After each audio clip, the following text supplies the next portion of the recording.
পায়ে কামড়েছে। দেখাও তো জায়গাটা।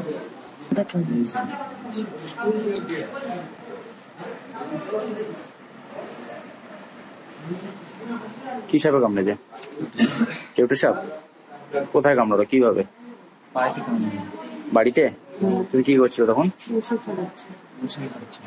আচ্ছা, কি নাম তোমার? পালন সর্দার। তারপর কি করলে সাপে কামড়ানোর পর?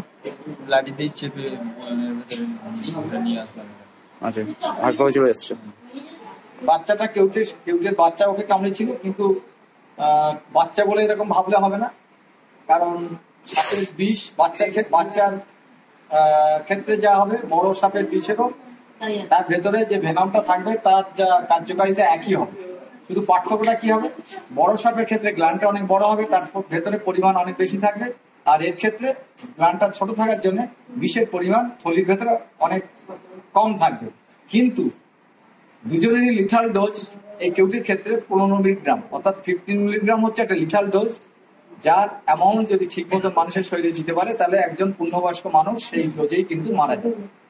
এক্ষেত্রে যেটা বলা দরকার সেটা হচ্ছে একটা কেউটি সাপের থলিতে, পূর্ণবয়স্ক একটা কেউটি সাপের থলিতে প্রায় 250 থেকে 400-450 মিলিগ্রাম এই বিষ থাকতে পারে, অর্থাৎ 15 মিলিগ্রাম বিষে একজন মানুষ মারা যায়, অথচ একটা পূর্ণবয়স্ক কেউটের গ্ল্যান্ডে কিন্তু কতটা পরিমাণে থাকতে পারে, মানে একসঙ্গে 20টা মানুষকে সে কামড়ালেও কিন্তু মারা যেতে পারে। আমি দেখেছি এরকম 2জন 3জন 4জনকে কামড়েছে একসঙ্গে, সেসব রুগী আমাদের হাসপাতালে এসেছে। এক্ষেত্রে যেটা হচ্ছে ছোট কেউটি কামড়ালেও তার আমার যেটা ধারণা ওই কেউটির যে ভেনাম ছিল সেই ভেনামটা কিন্তু কমপক্ষে 150 মিলিগ্রাম ছিল তার ওই ভেনাম গ্ল্যান্ডে, অর্থাৎ ওকে যদি 15 মিলিগ্রাম বিষ দিতে পারে যে বিষটা কিন্তু এনাফ ওকে অসুবিধার মধ্যে ফেলাচ্ছে। আমাদের হাসপাতালে এসেছে, চিকিৎসা চলছে, ওকে এভিএস দেওয়া হয়েছে, আর আমার মনে হয় না এখন আর কোনো ভয় পাওয়ার কিছু আছে, কারণ কেউটি সাপে কামড়ালে বিষের যে তাৎক্ষণিক ক্রিয়া হয় দ্রুততার সাথে যদি এভিএস প্রয়োগ করা হয় তাহলে বিষে বিষক্ষয় হয় এবং বিষের কার্যকারিতা পূর্ণ মাত্রায় নষ্ট হয়ে যাবে। কতগুলো এভিএস দেওয়া হয়েছে? 10টা এভিএস দিয়ে দেওয়া হয়েছে।